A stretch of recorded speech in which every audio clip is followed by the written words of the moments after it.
this once. It didn't go very well, but look at there. All right, I think we're kind of okay. So let's do maybe 5 of them. All right, so we'll go with the progressive goals. The goals of progressive is solve all the problems of the Gilded Age. You know, the inequality, the child labor, the party bosses, the corporate bosses, all those folks. Women were big drivers of the progressive era. Middle class women had the leisure time to try to fix the problems. Upper class women were fine with it. Lower class women were, working class women were working in the factories, but middle class women had the leisure time to try to address these problems. Most famously, Jane Addams. Remember Jane Addams? She was the founder of the Hull House. Ida Tarbell is one of the muckrakers, and she's writing History of Standard Oil. Another group of progressives were the muckrakers here. These writers. Okay, let's go over here and see if we see some of that stuff. So there's some of the books that the muckrakers are writing. And so it tends to be middle class folks. Now, you can add folks who believe in the social gospel, a few socialists, not too many. All right, and then kind of work your way down there. So there's the muckrakers. All right, Roosevelt's got called muckrakers because they're always focusing on the negative. You had 2 magazines. McClure's was the leading muckraker magazine. A couple of the famous muckrakers. We know the most famous one's going to be Upton Sinclair and The Jungle. That's about the meat packing and everything. So Shame of the City is about corruption in all the cities, not just Boston, Swede, not just New York City. And Ida Tarbell wrote History of Standard Oil about Rockefeller's abuses. All right, so then you go, if we go back, it should say something like political reforms. Let's see if this is. So there it is. Progressive political reforms. All right, so it's all these things that are trying to take power away from the party bosses and give it to the people. So remember, the founders really didn't trust the common people. It's the progressives that want to give power to the common people because they're not really choosing between the people and the governmental leaders. You know, it's the bosses that are running everything. So you got stuff for more democracies. The initiative, the referendum, the recall. Remember, an initiative, it's kind of like the Colorado marijuana thing where the folks they got people to sign a petition so that it'd be on the ballot. And then the people vote on it. The referendum's like the Hope Scholarship where Zell Miller comes up with an idea, but then the people vote on it. Recalls when you kick a governor out early. A couple other examples there. The Australian ballot, that's like the secret ballot. Nobody's standing there trying to intimidate you. And let's go 17th Amendment there, direct election of senators. Let's go ahead and get rid of that. I never mentioned any of those other guys. So Fighting Bob LaFollette was the leading kind of political progressive. And if we go over here, we will see the square deal. So square deal, so then you work your way to the presidential level. So Roosevelt is the first president who's a progressive. Progressives are using the government to take on big business, kind of like the liberals will with the New Deal, Cousin Franklin will. And we remember that the square deal had 3 C's. So it was consumers, corporations, and conservation. So if we go back over to it, is this going to be it? All right, let's work our way down and see if we have a slide that goes. There's women's stuff. So we kind of had that interesting issue of whether or not women should work the same number of hours in a factory. And, hey, you're really talking about workplace safety standards with that triangle workplace factory. All right, but here comes the square deal. So there's the 3 C's. And remember, Cousin Franklin is going to take the side of the common man over the businessman. But Cousin Teddy's right in the middle, halfway between the common man and the businessman. So when you have that coal mine strike, he gives the coal miners a little bit of what he wants. So there he is standing up to the corporations. Most famously, he's the trust buster. All right, so he's standing up to the railroads. Congress is passing the Hepburn Act, which sets the maximum freight rates. J.P. Morgan's railroad company, Northern Securities, is the trust that he went after. Remember, he doesn't go after as many trusts, doesn't take them to court as often as Taft is going to, but he's the first president who goes after big business. All right, so there's our favorite of the muckrakers. Upton Sinclair in the jungle, and that's kind of an unforgettable story, so we won't say too much there, other than to say, look at Upton Sinclair. He's mad. Why is he mad? Because he aimed for the, what he aimed for? Heart, and he hit him in the stomach when he grossed him out there. All right, we have a live audience for this one. All right, so then conservation. And if you look at the review sheet there, look, it says the difference between conservation and preservation. So we remember, if we were in fifth period, that Roosevelt's conserving land for the national parks because he wants people to be able to use that land in the future. So that's what a conservationist is. That guy Muir is a preservationist. And remember our cute little poem, I think I shall never see anything so lovely as a tree. So it's the tree itself that has its own value. And you don't want to cut things down or develop the land because the land itself is beautiful. So, I mean, the preservationists take on, a little bit of a stronger stand on not developing things than Roosevelt does. But Muir and Roosevelt kind of show up on some documents we've seen. All right, so Taft comes along. Remember, Roosevelt says, hey, Taft is going to be the guy who carries out my policies, and he's going to get elected in 1908. And he's more of a trust buster. He goes after U.S. Steel, Standard Oil. He breaks up Standard Oil, and he sues them twice as often as Roosevelt does. There we go. So let's see if we can get some Taft going. Hey, there's the Muir. There's the preservationist.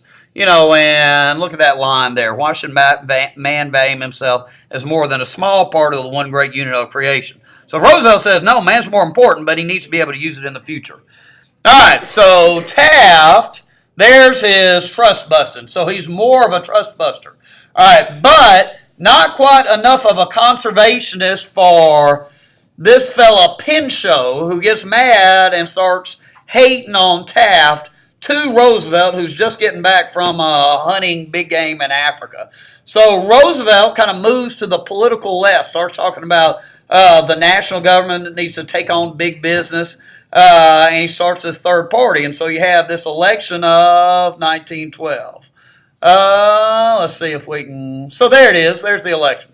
So Taft got the nomination of the Republican Party, and Roosevelt had been a Republican, but he forms the Progressive Party, or the Bull Moose Party. Remember, we got that interesting story of how he gets shot, but he gives the whole speech after getting shot. But the Republican vote got split, and for that reason, you got this Democrat, Wilson, getting elected with 41% of the vote. There's our buddy Debs, who gets 60% of the vote.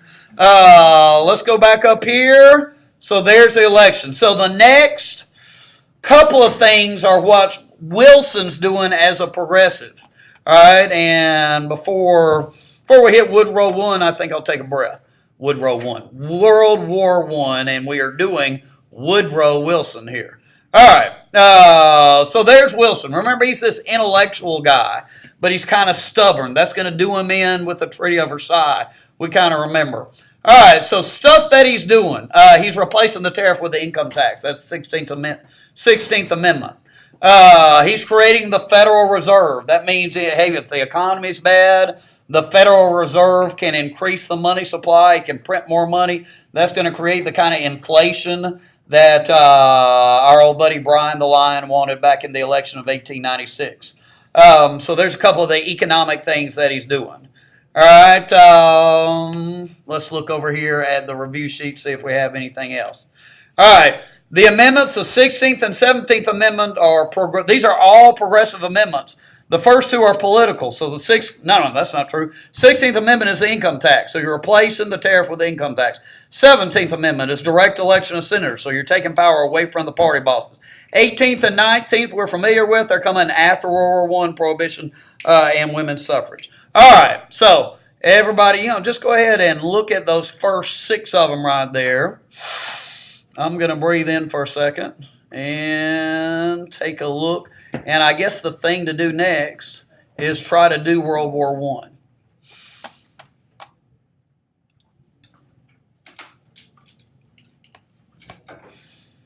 I. So here we go. All right, so on Wilson on World War I, remember Wilson was trying to be the nice guy president when it came to foreign policy. Less aggressive, less imperialist than Roosevelt and Taft had been. But he ends up, when countries don't do like he wants them to, he ends up being pretty aggressive after all. And in particular, when World War I starts, he's got General Pershing chasing Pancho Villa all over Mexico. All right, but that's just kind of setting the context for the World War I. So World War I's coming along. Oh, wow, you remember that one? That was quite the story. All right, World War I's coming along, and Wilson's trying to stay out of it. So there's the causes of the war itself, the isms. So the Central Powers and the Allies are fighting this thing because, they believed in nationalism and imperialism, militarism, and they were members of these alliances. Let's take note, hey, this war's not Germany's fault. Germany's going to get blamed for it because they lose. But everybody believed in these, being aggressive and that imperialism was a good thing. All right, except for Wilson. Wilson's trying to stay out of it. But Franz Ferdinand gets killed, the war starts, and so Wilson is struggling. All right, so Wilson wants to be neutral, more neutral than Roosevelt's going to be in World War II. So, Roosevelt's clearly rooting for Britain and against the Axis even at the beginning of World War II. But Wilson says we're not even going to think, we're not even going to root for one side or the other in spite of the fact that we've got historic ties to Britain and there's a lot of German immigrants in the United States. All right, so what pulls us in? All right, first off, the sinking of the Lusitania that had Americans on board. So Wilson gets mad, but he doesn't go to war. All right, and he gets reelected in 1916 saying, hey, vote for me, I kept us out of war. All right, but then the next thing, so I think I covered Zimmermann telegram first. So Germany's proposing that Mexico help them back, then they can get their Treaty of Guadalupe Hidalgo land back. And then finally Germany just starts sinking ships right and left, and then the only difference between that and war is we're not shooting back. All right.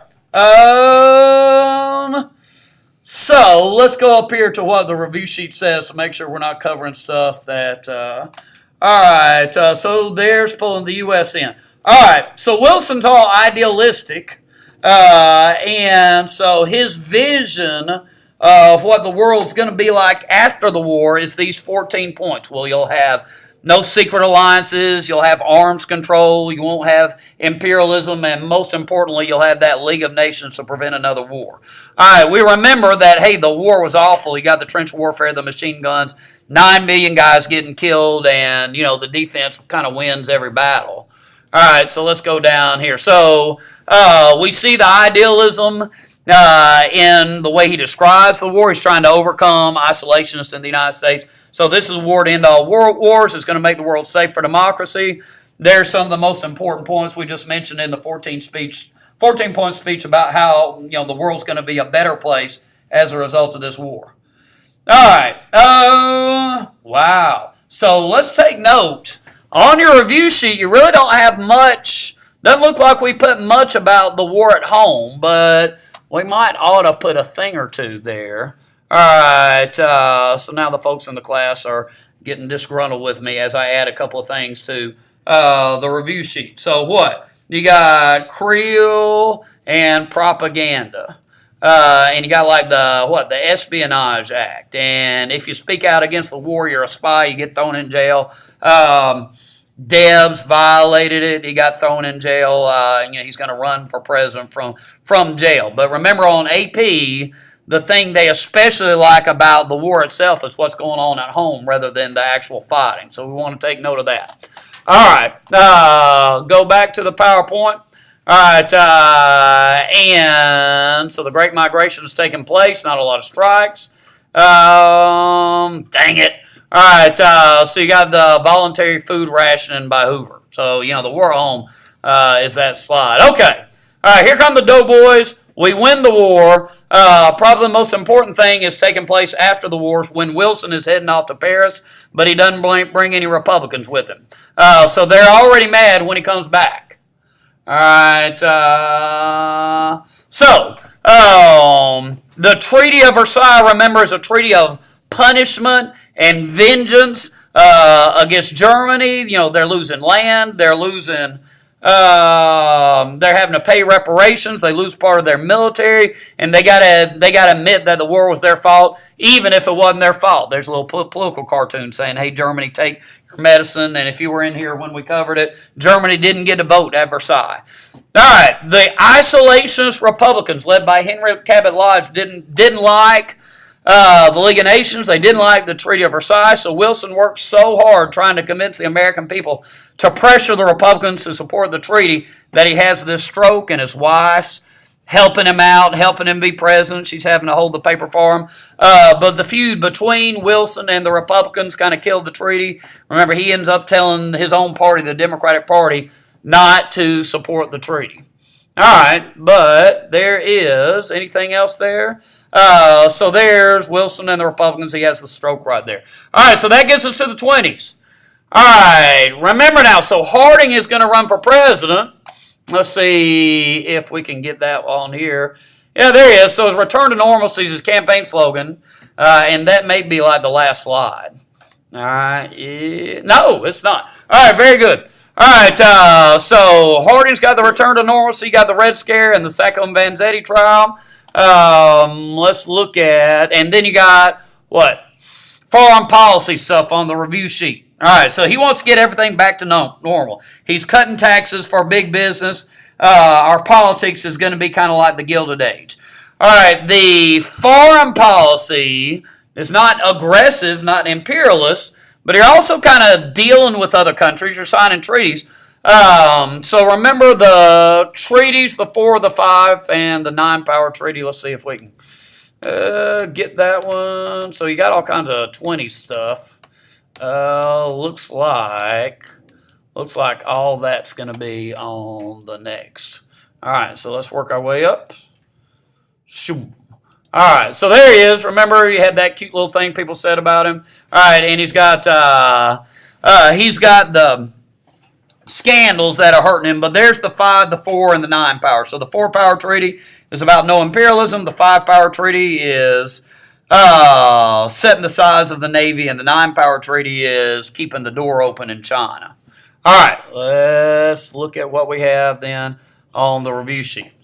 Good gracious. All right, so then we have another hiccup right here. You have nothing on the Roaring Twenties, Jazz Age. So we better throw a few things down here. All right, top 5 Jazz Age things. Flapper. All right, Harlem Renaissance. African Americans achieving things up north. All right, Louis Armstrong, leading jazz player. What will go Ford and the Model T. Cultural heroes. Let's go 2 more, then I'll be almost satisfied. Lindbergh's flying the plane, and Babe Ruth is the baseball player. Babe Ruth. And then what? The trial, the Scopes trial, where the changes of the 1920s are kind of being put on trial. Evolution. All right. So there's a little cultural stuff. You don't want to take that test without getting the Roaring Twenties chapter on there. All right. Remember what else we said. So you had this strange post-war money flow where we're lending money to the Germans. The Germans are loaning money to, are paying. There it is. They're paying debts to the Allies, who are paying debts to us, who's loaning money to the Germans. And Germany's got that runaway inflation. So the German economy is plagued by inflation even before the Depression comes along. All right. So you're setting the stage for Hoover and the Great Depression then. All right. So you take a look. All right. So let me breathe in. Crash causes. So remember, it's going to be speculation and the margin buying. So speculation is short-term investment. Margin buying is when you borrow money so there it is, the causes. Speculation and the margin buying. Margin buying is when you borrow money to speculate, to engage in short-term investment. So remember that Black Tuesday was October 29th. 1929, you got those big bank runs and the suicide rates going up. All right, so that's kind of the crash. Okay, the Depression has that TIC acronym. Causes of the Depression, the tariff, or world trade, the inequality. Folks in the factories not making enough money to buy the Fords or the things being made by the factories. The crash itself, and then credit buying for consumer goods. All right, the symptoms of the Depression, bread lines, soup kitchens, Starvation. We read the article about what the Depression did to people. People losing their homes. The Dust Bowl. What Steinbeck said he was better off to live on the coast where he could go fishing. And what the men. The damage to the men's kind of self-worth because they can't take care of the family. So that's kind of the story of the problems, what the Depression did to people. And so then you start looking at the New Deal. All right. So, the last thing. So we remember, what does Hoover do? A little bit. He builds the Hoover Dam, and he makes loans to, like, banks and farmers to feed their animals, but he's not giving money directly to the common people, and that makes folks mad. So they name their suffering after him. So if they're homeless, they're living in Hoovervilles. Sleeping on a park bench, they're sleeping under a Hoover blanket.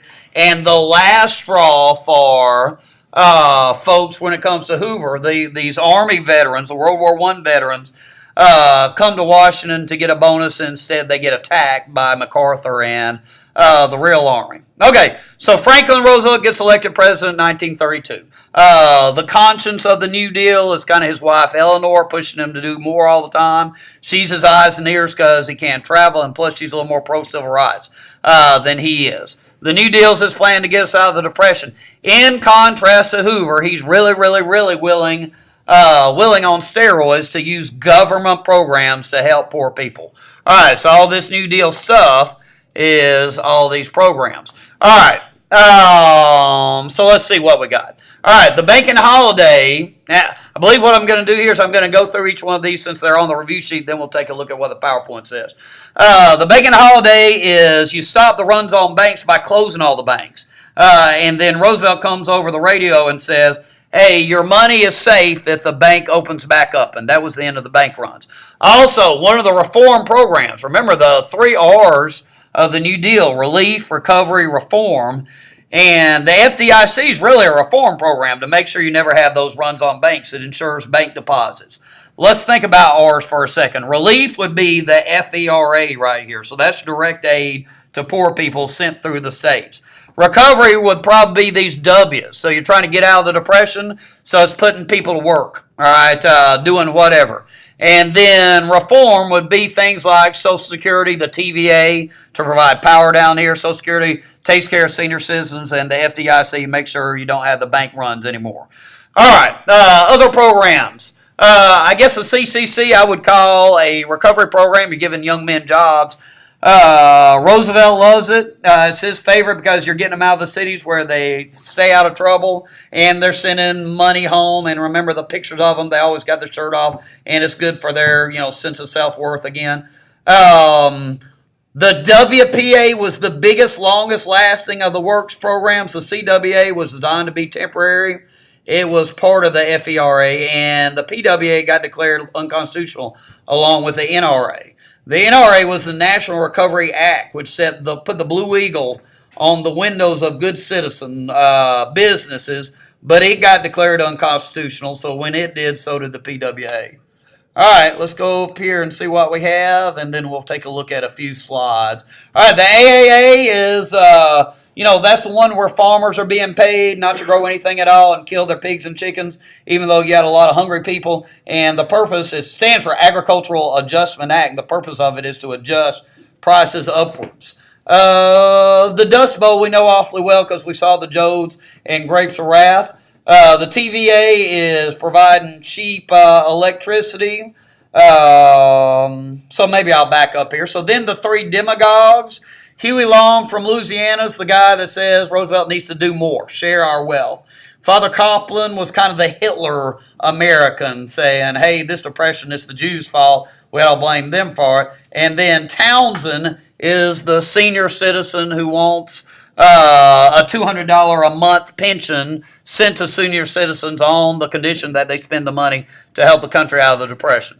All right. 2-3 more New Deal programs. Then we'll go over to the PowerPoint. TVA is the reform program, cheap power around here, brought electricity to the southeast, plus people are getting jobs, working in these power plants. Social Security, we know. Pensions for seniors. Remember, Grandma and Grandpa died on Grapes of Wrath, but today, your Grandma and Grandpa, chances are, spend a certain amount of time every year at Florida on the golf course, and so forth because of those Social Security payments. All right, the Wagner Act is legalizing and protecting unions.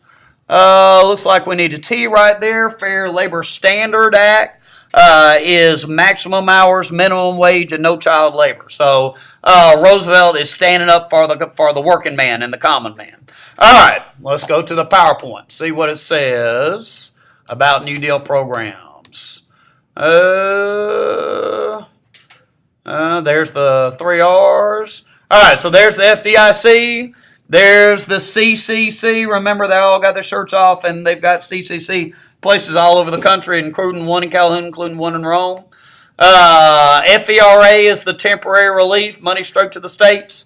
The AAA is the one about the farmers. CWA is one of those recovery ones, and it's temporary. All right, there's those 3 demagogues. All right, Long wants them to do more. Coughlin's anti-Semitic. Townsend is kind of the social, the idea behind Social Security. All right. Okay, the other one. So there's the NRA with the Blue Eagle. The WPA is the biggest public works program. Look at, really all over the country. You got WPA programs going. Steinbeck, remember, he had a job counting dogs, and the WPA kind of dies with World War II, and all those guys get jobs in factories or working as soldiers. All right, PWA is another one. They got declared unconstitutional along with the NRA. There's the TVA. There's Social Security. All right, and there's that labor stuff. All right.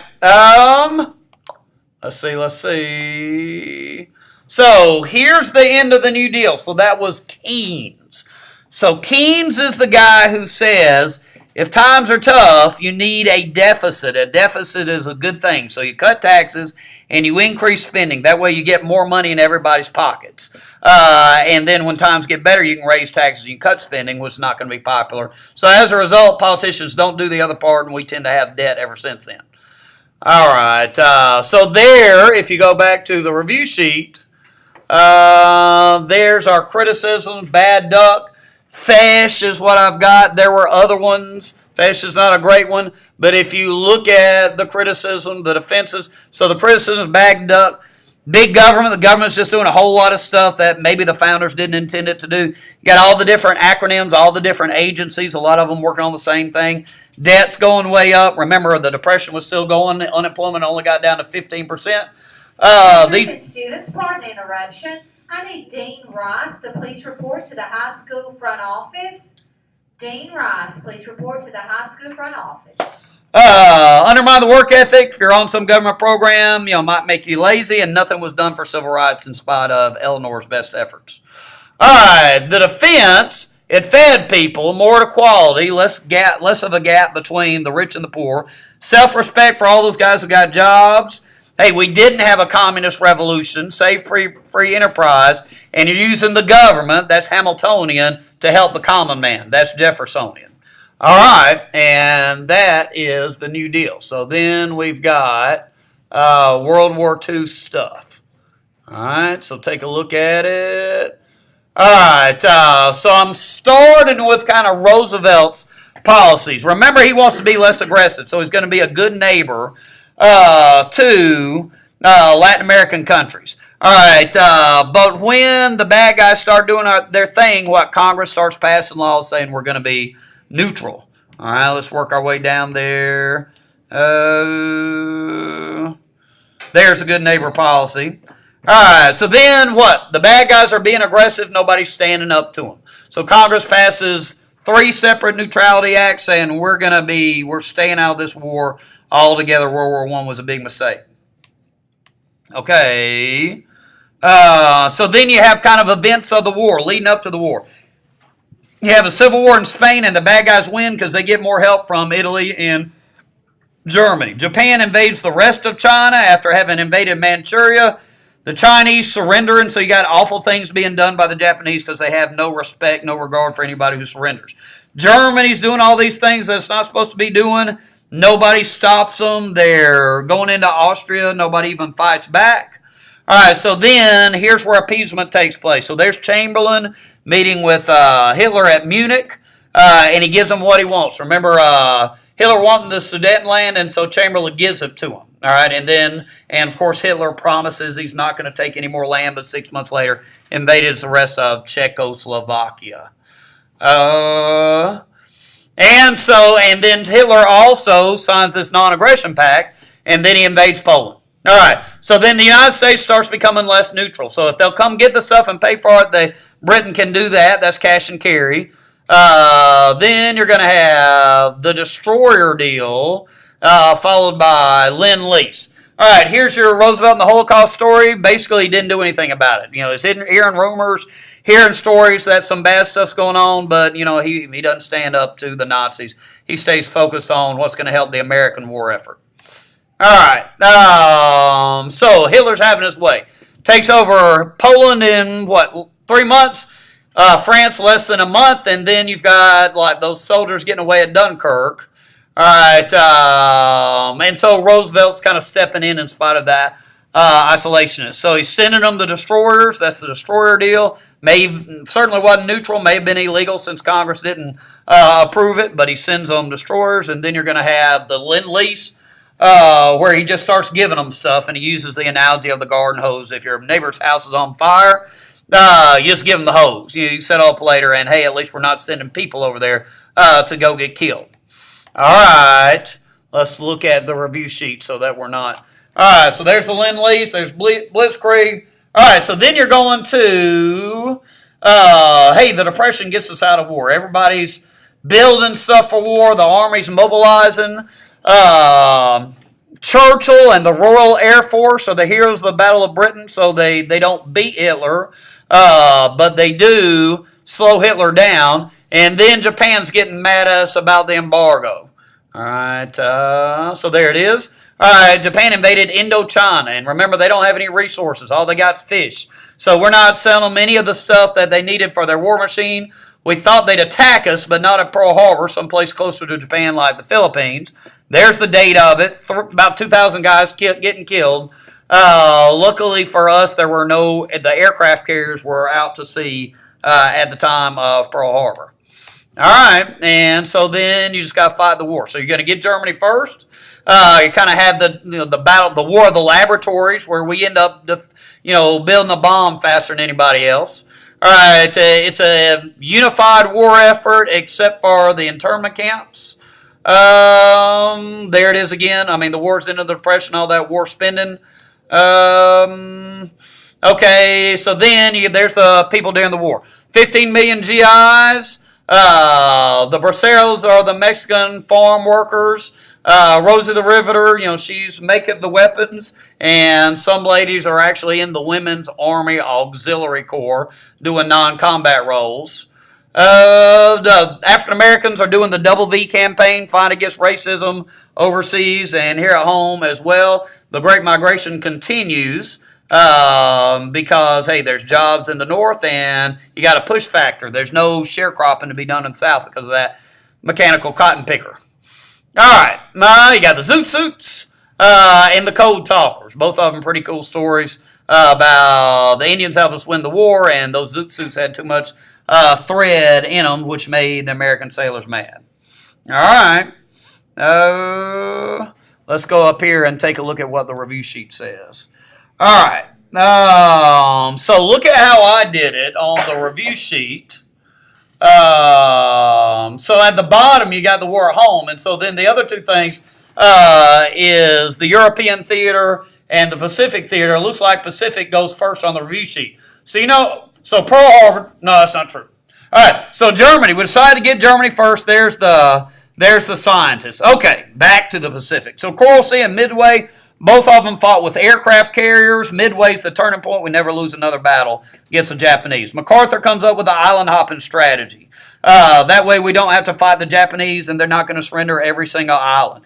Two of the last islands were Iwo Jima and Okinawa. There were kamikazes on Okinawa, and you had that famous flag-raising picture at Iwo Jima.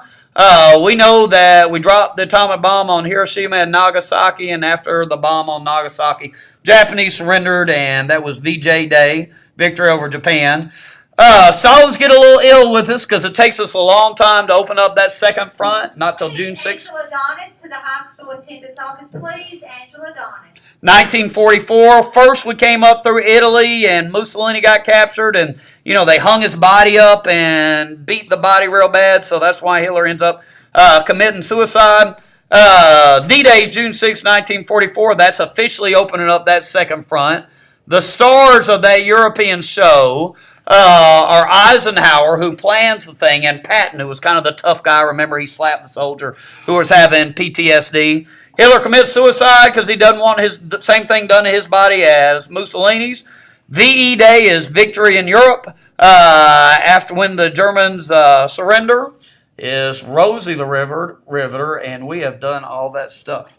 All right. So then, last but not least, we've got to hit the right button.